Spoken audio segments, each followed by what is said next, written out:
আমরা প্রবাসীদের বন্ধুই হয়েছে মৌমাছি।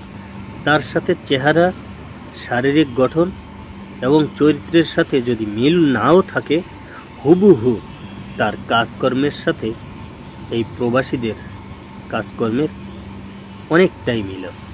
আসসালামু আলাইকুম বন্ধুরা, আশা করি যে যেখানেই আছেন ভালো আছেন, সুস্থ আছেন।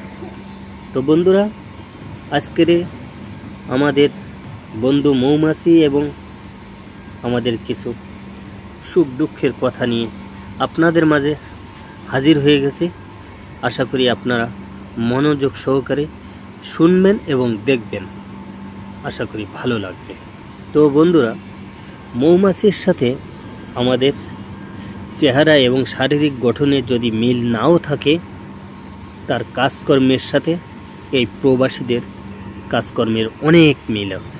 যেমন একটি মৌমাছি দূর দূরান্ত থেকে কত কষ্ট করে রোদে পুড়ে, বৃষ্টিতে ভেজে, মেঘ কুয়াশা সব কিছু উপেক্ষা করে এত কষ্ট করে সে মধুগুলো একটি একটি ফুলের থেকে সংগ্রহ করে নিয়ে এসে জমায় তার ভবিষ্যতের আশায়।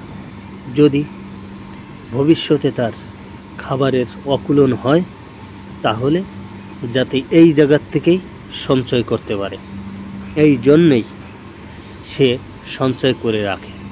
কিন্তু এই জায়গায় আমরা মানুষ নামক যারা বেঈমান, এরাই তার এই খাবারে আমরা ভাগ বসাই। আর আমাদের এই প্রবাসীদের গল্প তার সাথে কিছুটা মিল আছে। যেমন এই প্রবাসীরা এই প্রবাসে মা বাপ, ভাই বোন, আত্মীয় স্বজন, স্ত্রী সন্তান সব কিছু ছেড়ে এই প্রবাসে এসে হাড় ভাঙা খাটুনি খেটে তারপরে এই পয়সা উপার্জন করে। কিন্তু নিজের পেটে সেই পয়সা খুব একটা যায় না। এই পয়সা মা বাপ, ভাই বোন, আত্মীয় স্বজন সবাই মিলেমিশে ভোগ করেন। কিন্তু এর ভিতরে যদি পান থেকে চুন খসে যায়, যেমন যদি কোনো মাসে একটু কম পয়সা বা একটু কম রোজগার হয়, তাহলে তাদের চেহারা খুব একটা ভালো দেখা যায় না, মলিন হয়ে যায়। এই জায়গায় হলো আমাদের সাথে মৌমাছির হুবহু মিল। তো বন্ধুরা, ভিডিওটি দেখে ভালো লাগলে শেয়ার করে দিবেন। ভালো থাকবেন, সুস্থ থাকবেন। আল্লাহ হাফেজ।